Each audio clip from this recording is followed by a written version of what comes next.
Good afternoon. It's a pleasure for me to be here. What a great panel. I will start with a story.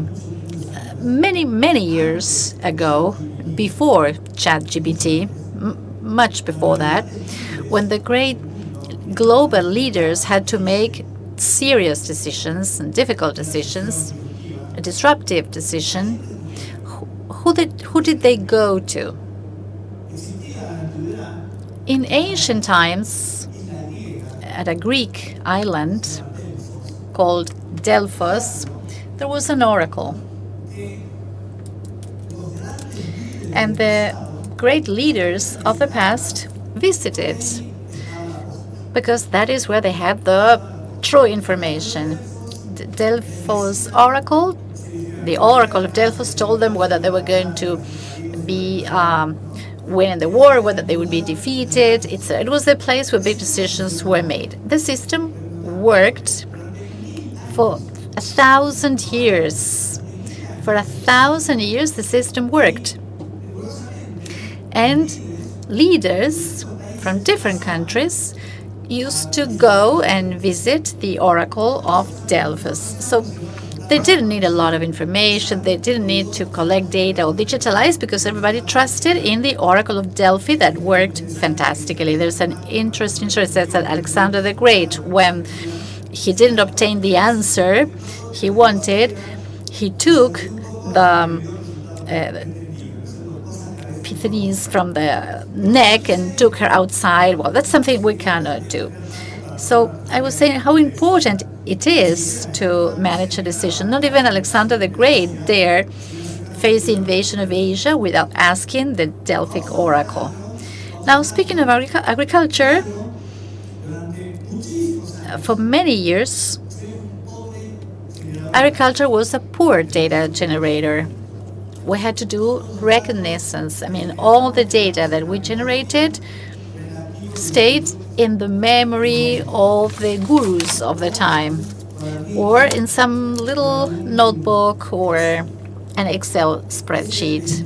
That was the destiny of our data. So the only way to have good data was to have good consultants, the gurus of the moment.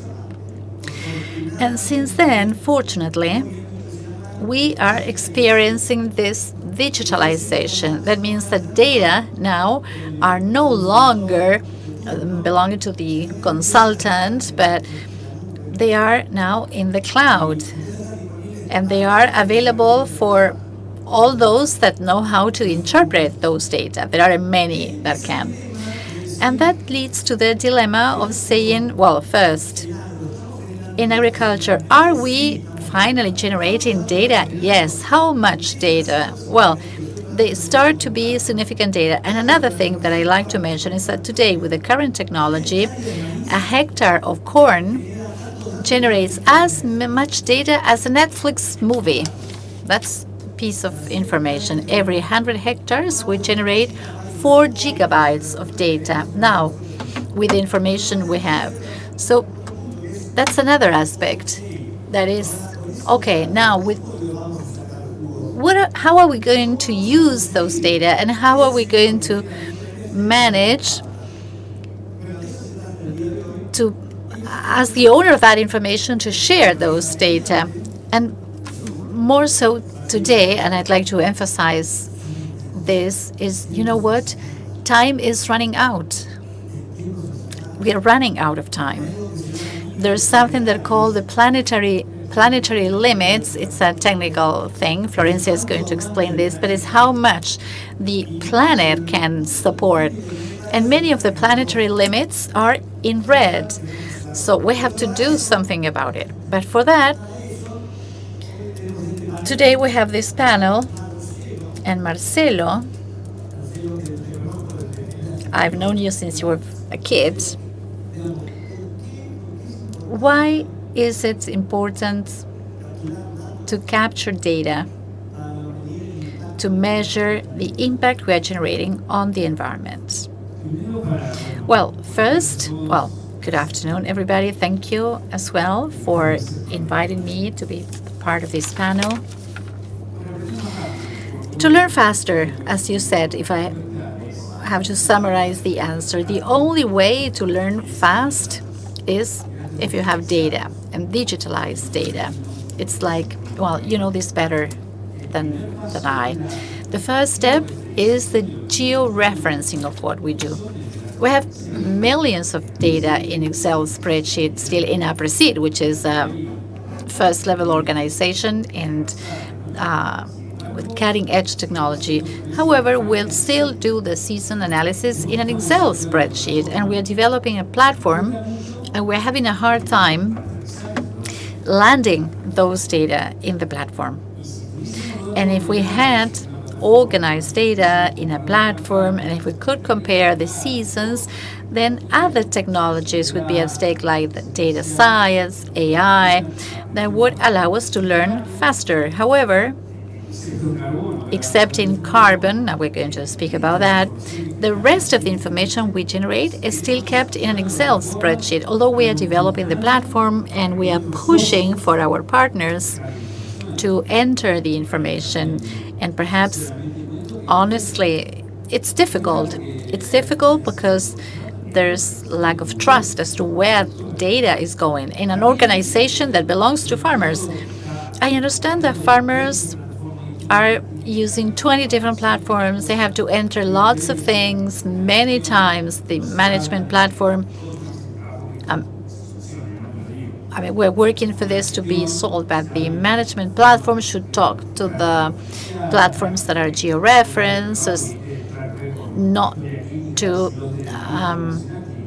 so that the medical record of that lot of land stays there. So if everything was digitalized and georeferenced, we would learn very fast. If we had, as Aapresid has, 10 million hectares of data, imagine how much we could learn. But for that, it's important to have digital, organized information, and we're working strongly on that. Are you going to tell us something about the project?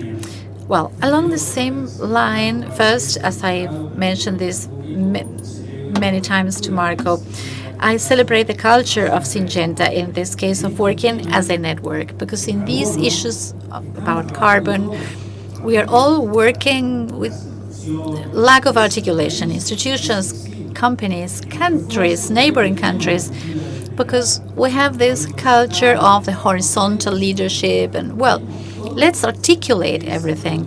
Everybody wants to own the data or the project, and actually we have to feed a platform where we can learn faster. And Syngenta saw that very quickly, and I celebrate that because they said, well, let's do it with Aapresid. Let's do it with this network of farmers that is innovating. You know that Aapresid started promoting no-till strongly since 1989. Then other problems appeared, like resistant weeds. We started working on the crop rotation, the sequencing, and today we are in the convergence of the climate smart project. So we had to do a whole development of the market as well. Okay, I have a corn with a lower footprint, or I can transform that lower emission with predictive models in a reduction of the emissions. So how can I monetize that? Generate a certificate so that another company like an airline adjusts their carbon balance with agriculture, which is, I think, one or the only activity that can capture.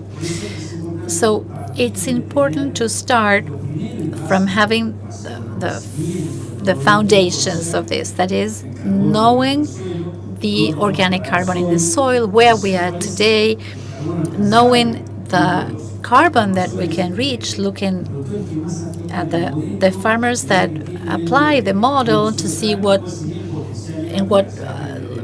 model of soil carbon they are, and then it depends on radiation, temperature, texture, regardless of your activity. So getting to know that, where we are today,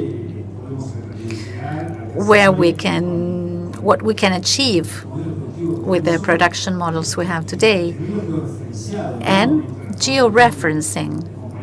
A lot of components are included, at the texture of the soil, climate, and learn in each place or learning faster as to how that gap, the same as the yield gap, how we can bridge that gap. And well, at Syngenta, we saw this synergy very quickly. And then Florencia is going to talk about this more technically, and we're going to tell you where we are going. Thank you, Marcelo. It's a huge, huge pleasure for me to have this opportunity. Thank you for this opportunity. Asking questions to Marco, that's great. Marcos, the director of Syngenta. Why? Why this project?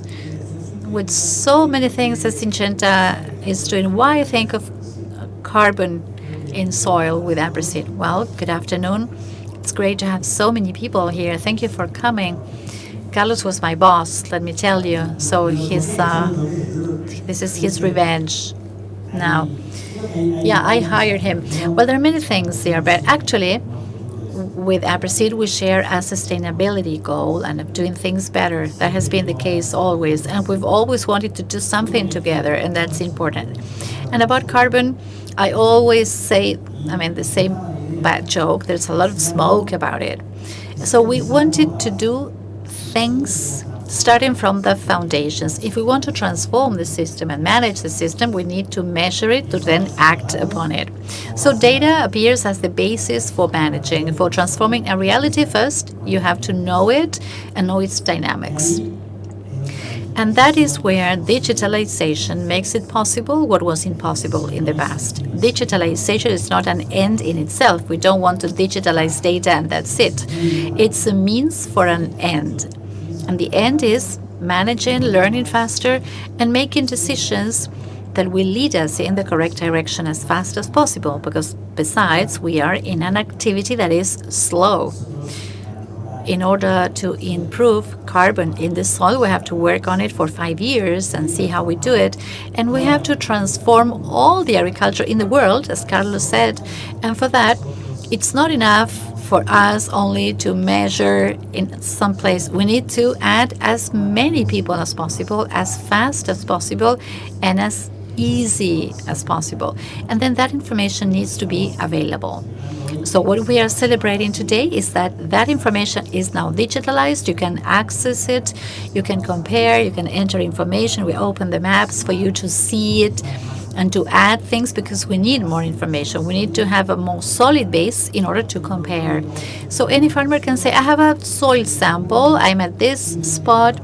Just by improving agricultural practices, what we see in the gap maps is the difference in management. It's not a difference of soil or climate between two neighboring farms. The difference is in the decisions we make as to how to manage the system. So having data and measuring is the basis. Without that, we cannot do anything. You measured something, and it has a strong connotation, and that's the gap. When you say bridging the gap, what do you mean? Well, in this work, we started measuring organic carbon content in the soil, and you have gaps of up to 50%. One lot of land next to the others, same management, same climate. Just by changing the practices, you can bridge that gap. That is the difference between what we have today and what we could have, that 50% gap. So there's a potential of capturing carbon dioxide from the atmosphere in the soil that is huge in Argentina. The comparison was like half of all the emissions of agriculture could be captured just by bridging the gap of what we have today, comparing better practices and worse practices that we're using today, not inventing anything extraordinary. From the farmer side, Marcelo, farmers here, why don't you tell them, how do you imagine this information working in the future, this database we are generating? What use can we make of it in the future? Well, today we're working on capture, and unless you change the use of the soil, even although it's very important, because as Marco said, if we adopt it massively and intensive rotation, keeping the farm green as much as possible, depending on where we are in the map. Of course, in a semi-arid region, perhaps it's different. But if we intensify per millimeter of water as much as we can, and if we adopted no-till, as Marcos said, we could be reducing emissions by 40%. It's a great impact. Flor is not in here. I didn't want to say anything incorrect. So that's a lot. But what we imagine today is, as Marcos mentioned and Flor was telling me in the morning, that farmers self-manage much more in the platform. They go in, they look at their information, their current data, the achievables for their region, what practices they should implement, and then starting working with net balance. And that's not only the gap. Right, that is everything I capture. First, my emissions, and what I capture, that generates a balance of emissions. But if I continue with a conventional model, I have a reduction in the emissions. And there I can take follow two options. See my carbon footprint, how much I emit per ton of corn, soy, or beef, or whatever, or how much less I emitted, and I generate a certificate, and that certificate can be monetized. And we can use that as a predictive model as well, where I can simulate. Yesterday, Bruno gave a talk about it. So I can see a model where I can see how much less I can emit. It's a series of steps we're going to take, and this is an essential, a foundational step. Without this, there's not much we can do, but there's much more we can do. Seeing how we are with the emissions, the balance, not only what we emit in the operation within the farm, but also the inputs we use, the transport of what we produce, and connecting all that. Actually, we have agreements with Nestlé, for instance, with Syngenta, with the banks. I mean, connecting all that channel and how the product is ready for consumption. I'm sure the information can be decoded in a way that can be easily understood, so the consumer can also choose the more sustainable products in the long term. And as there are banks involved, well, the banks should be able to fund at a lower rate to make it more sustainable, so companies can offer technology to improve sustainability. And we have measures, data, and the exporters, the industry as well, paying a higher price for these corn or generate a certificate. Well, that's what we are thinking of. But for that, we need to have all the information digitalized to learn fast, and also to create that channel. A couple of questions, Marcos. This is the part that you love. What can you say? Why do we need their data? Why should they provide their data? Why it's essential to have data? And the hardest question, what are the next layers? You know, in digitalization, it's all about layers. We know we start today, and then another layer and another one on top. Well, there are many reasons I can think of for why we need more data and why it would be great for everybody to share them. All human activities generate carbon dioxide emissions. Agriculture generates a lot, and a lot depends on the activity of agriculture. There's dependence on fossil fuels in agriculture, which is huge, not only the machinery, the trucks, but also the nitrogenated fertilizers. I mean, there are lots of things that emit carbon dioxide in our chain. And once Carlos said that sustainability was walking to the cliff, but more slowly.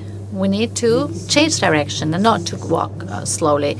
And we are many, we're not well articulated. Sometimes we compete against one another. So generating data for public access that can contribute a baseline on which we can build and improve, I think today that it's possible to do it. It's also a duty to do it. We have to do this because we cannot, because if we don't, we will be much worse off.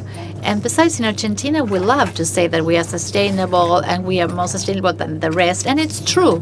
But if we cannot prove it with data and if we cannot certify it in an economically feasible manner, it doesn't have an essential value that we can prove. Unless you have a market niche, if you can certify a little bit, most of the solutions are market niches. We mostly sell commodities. So we all change and we find a way of doing it easily, or this will be complicated and we will have tariff barriers and penalties, not markets that pay more. So as the future is coming, we have to change right now. We have to start now. We started 2 years ago. We are moving forward and we will keep doing so, but we need people that contribute more data. We need more people to provide data. We have lots of data, lots of hectares. In some areas we are lacking data. In others we need better information for you to be able to use those data. And sometimes it's difficult for us to share our data. Those that are conscious, but those, I mean, if we are conscious of it, we are more jealous of the data. But add your data because you have to do it. What layers are added? What we want is to start having this layer today more open and more manageable by you, so that each one of you can add it to the layers that you are in charge of, your management systems, your tools. This is not something that will be closed in a platform, only available for those who pay a fee. We will open it up. Of course, you will choose whether you suffer more or less, but we will open it because we need to go for the change, and we want more people to join this change. If those here add your data, we will have more. And this can be done in a lot of ways, and you can use the data. This is why it is so important, because the layers that can be added are the ones that you define. It won't be limited to what we want to do. We will build this, we will keep improving on it, and you can add as many. This is a relation that started a few years ago. The whole thing changed a lot. How would this relation flow? Again, it is running really great. We are friends. We have friends in common with Marcos. The vice president of Aapresid is your uncle. We know each other personally. People build relations, even though there are big corporations behind. The human factor is important. We have a great relation. You say, well, I would like to have a regenerative pilot model. If you mix your view or vision with Aapresid farmers, the learning will happen really quicker. And we are therefore quite happy and quite hopeful for what can be done. I said this at some other panel. If you heard it enough, I apologize. But you do have to take this agenda. It's an important agenda that comes along quite quickly. In Argentina, we think in terms of black and white. We are sometimes stuck in recurrent problems that don't let us see globally. But the sooner we learn about carbon, the sooner we learn how to learn on our net balance. And when the market starts stimulating this with different conditions or commercial conditions, it will also be easier. We need to work on this. It's unavoidable. We don't know whether they are tariff or non-tariff barriers. We don't know whether there is science or not. Some may challenge climate change. Some may say it is anthropogenic or not. But the demand, especially from those that can choose what they consume, is increasingly interested in the footprint of what they are consuming. So far from a threat, it is an opportunity. But such as we promote no-till, we have to understand more about this agenda, and we have to be part of the conversation. I agree. We like what we do with Aapresid, and we want to do more. The commitment is for the very long term, and this is only beginning. Changing agriculture is a difficult task, and it's a lengthy one. It takes time and effort. We are quite a lot. Each has its own problems, but there is an agenda and a paradigm shift. And Aapresid has been talking about this for a long time. It's not that important to see how much we produce, but how we do it. The productive process, what we do on a daily basis, will be increasingly relevant. To a point, it will end up being very relevant. Maximizing yield, we need to, because we are business owners, but what is the impact that you shared on the environment, not just on soils, but on societies and among people who work with us? The challenge is large, so management data, measuring and making progress adds on to this. So please do join this, because you have to be part of this path. Thank you so much. I am really thrilled having been part of this panel. With a round of applause, we thank Marcelo, Marco, and Carlos for this participation on the first segment of this relevant panel, the relevance of digitalization, its application in the carbon gap in the soils in Argentina. The second part of this block, Florencia Moresco from Aapresid, Federico Miles from Syngenta, and Guillermo Delgado from Syngenta to come to the podium, just sit down in the living, and they will have a conversation that will be shared on the topic that will be the main one in this panel, the relevance of digitalization, its application in the carbon gap maps. Good afternoon to you all. It's my pleasure to be in this audience, in this auditorium. The initial panel was really wonderful.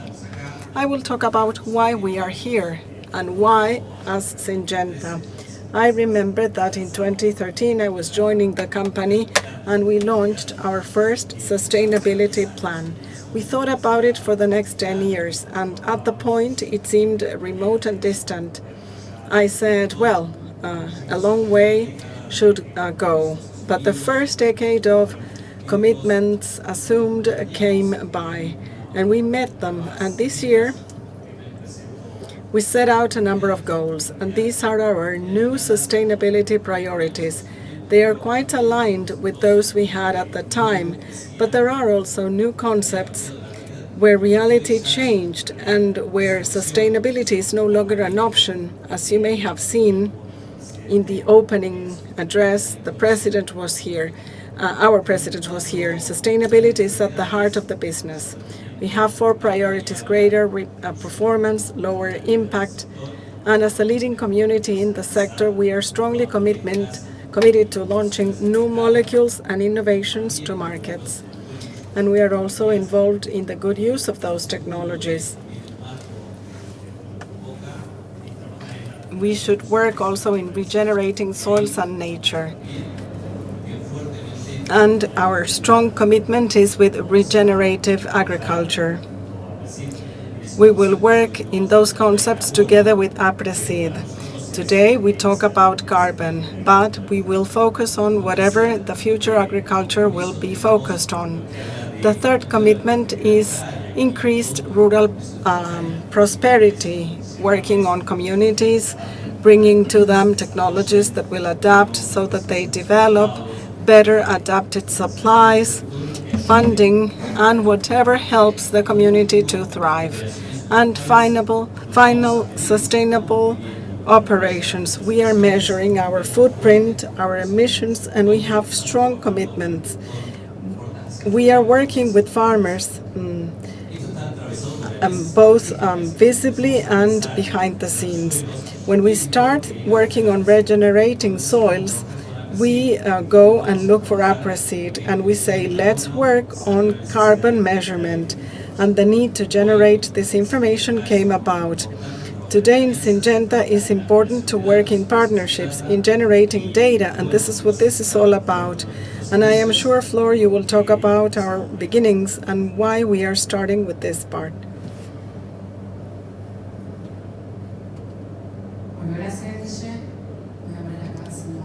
Thank you. I will stand this way so that I won't cover the screen.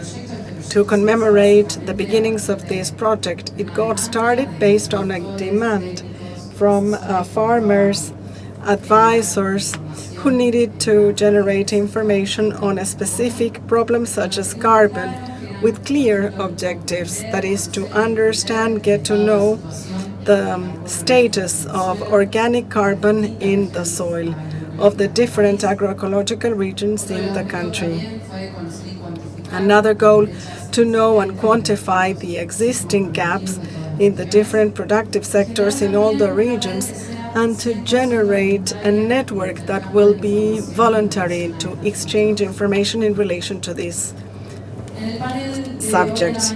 In the morning's panel, Guillermo Peralta presented this chart. It is one that does a very good job of representing the spirit behind the project. It helps us compare a fuel tank with our systems and our soils. It makes us think whether we ever have stopped and think at what level our soils are today in connection to carbon. What is the maximum capacity our systems and our soils have to store carbon? How much, based on the level we are now, can we aspire to? How much more? And how can we fill up the tank? How can we fill it up in the most efficient possible way?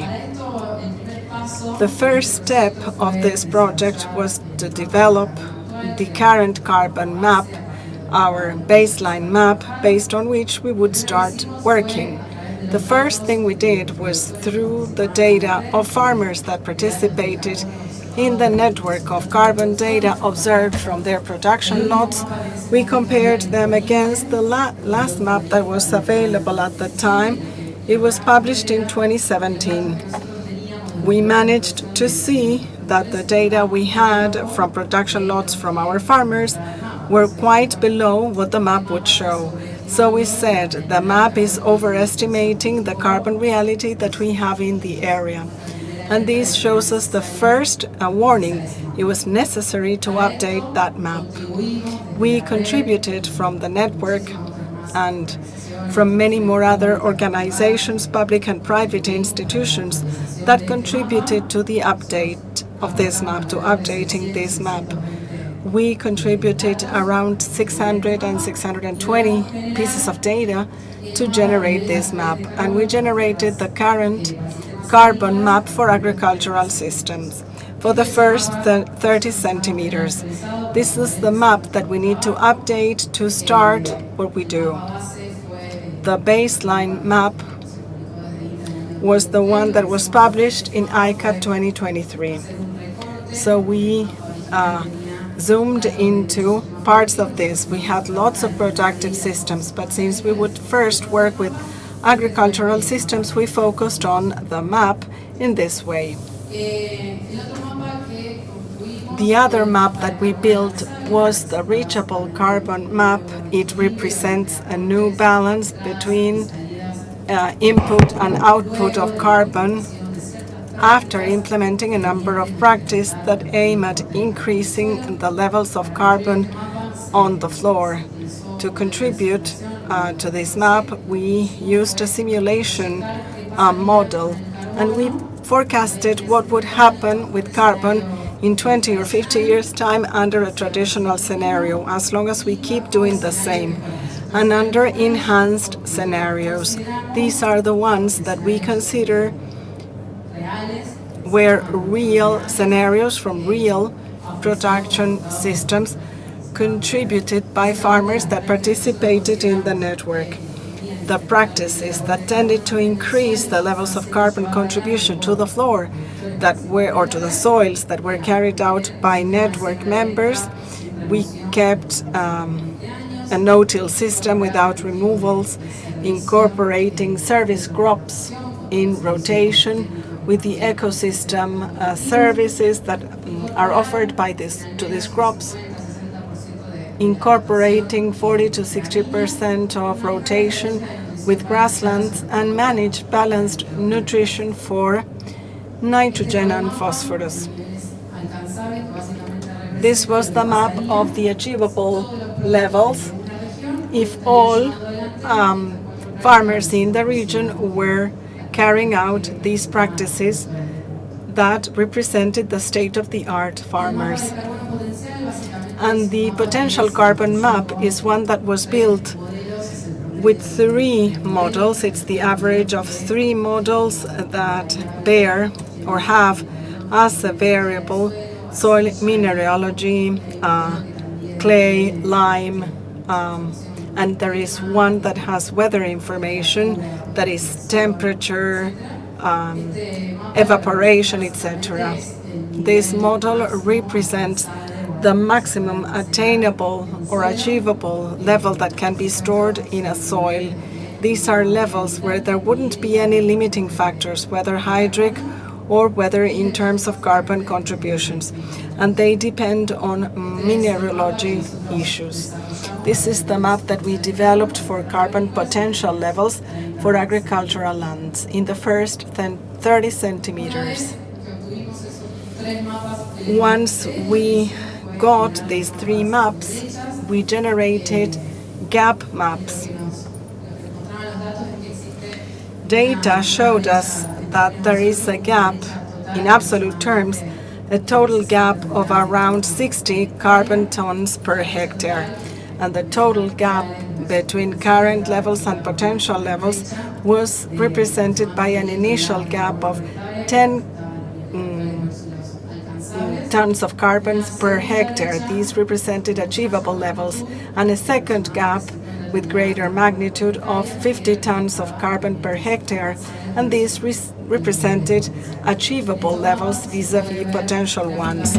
On these maps, we can graphically see how in the north of Buenos Aires, in the south of Santa Fe, and in the east of Santa Fe, and in the north, or in Entre Rios as well, how there is a very big gap between current and potential levels.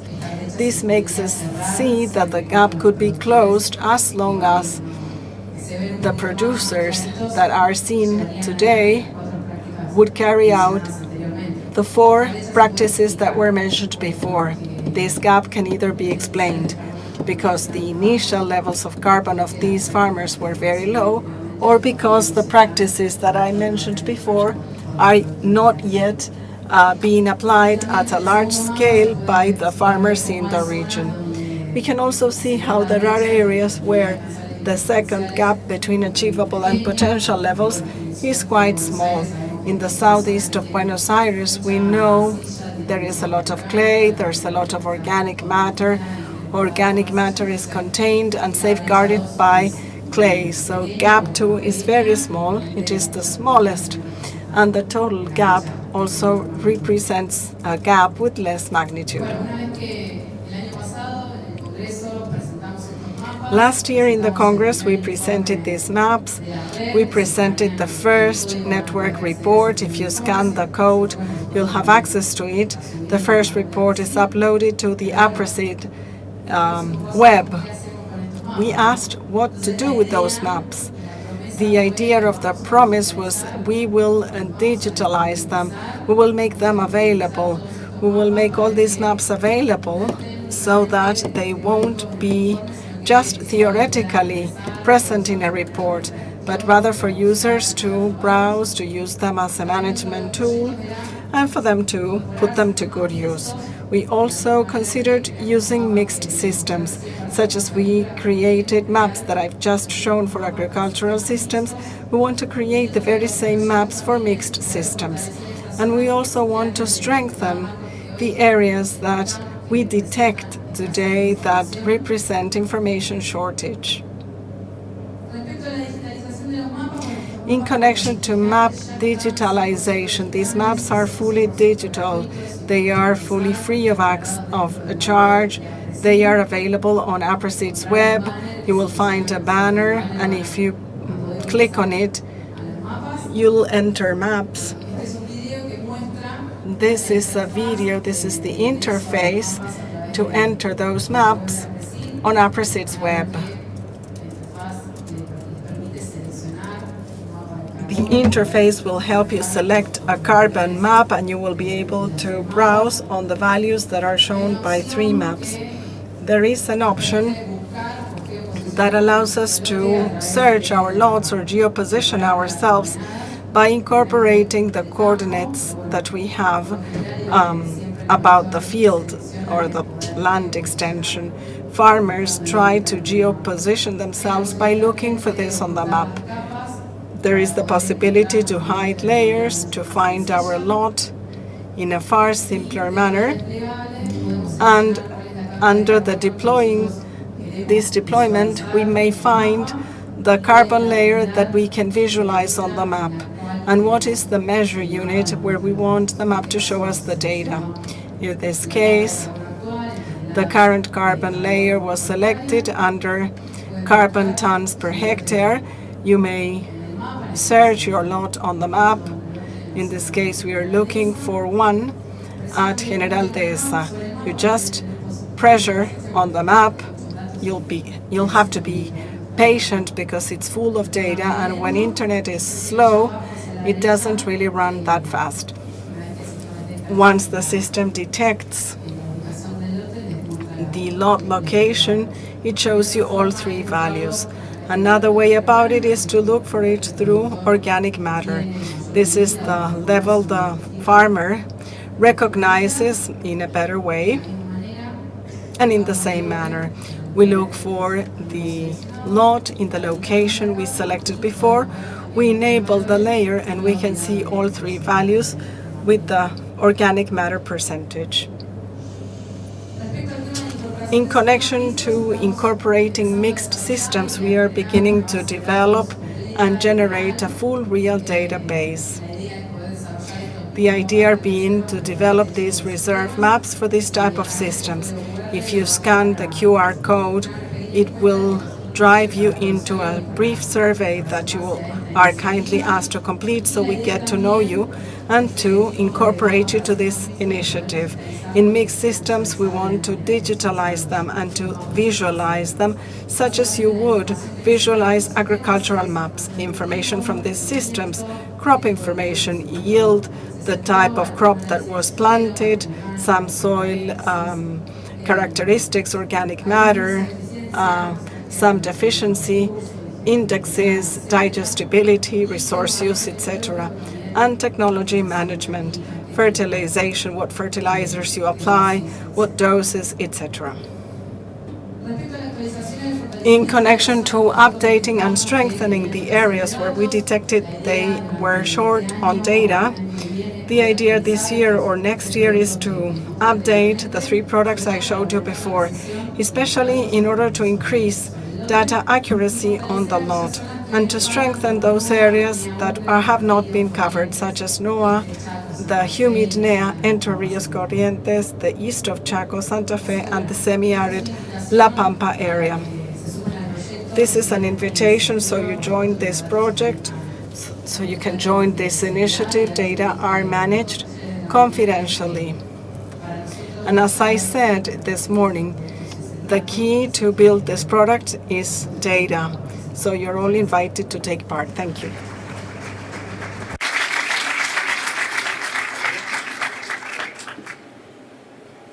Bueno, buenas tardes. Good afternoon. I'm Federico Miles. The idea is to continue with our previous talk and now discuss how we have this in order to measure and record all this information, all this data, so that then it can be updated. We can update the carbon map. We have a platform, as Marcos mentioned. It's called CropWise, which is a very comprehensive management platform for what you do in your farm as farmers, to view the information, to plan, to view satellite images, monitor, to record all the tasks, everything that is work orders, etc. That is, all that information register. That's key in order to have everything consolidated, as we mentioned earlier, in a single place, so that, as Marcelo mentioned, then we can campaign season after season and have everything consolidated in a single place for easy access.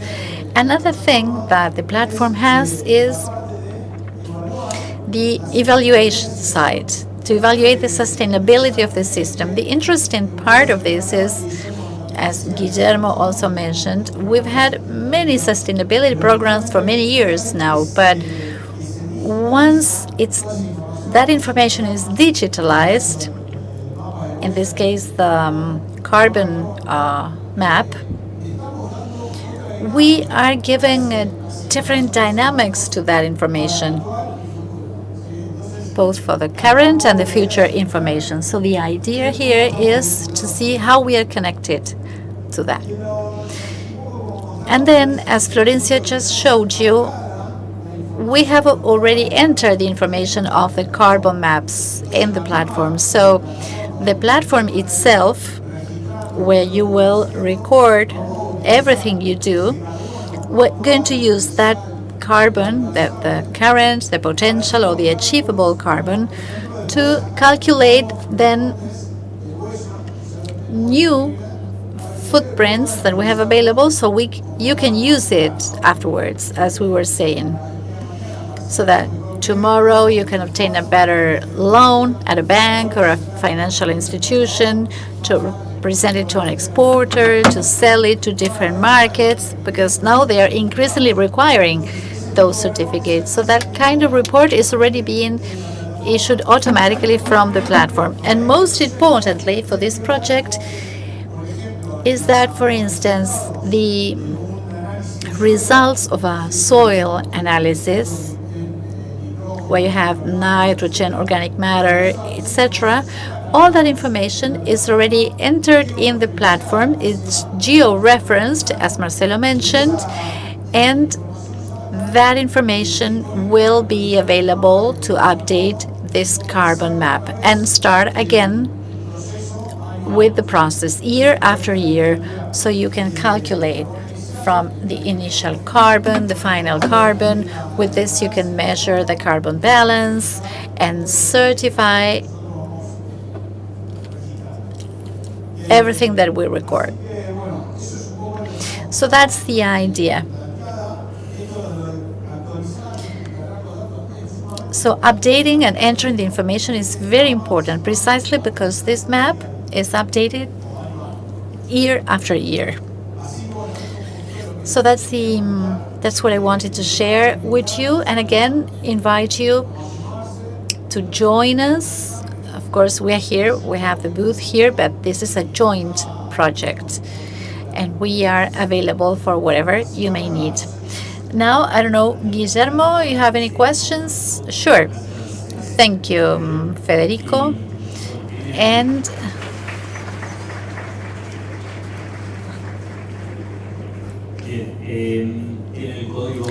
you have the QR code. We don't have much time, but we have some questions here. I will start with you, Flor. What were the reasons for Aapresid to establish a specific network for carbon?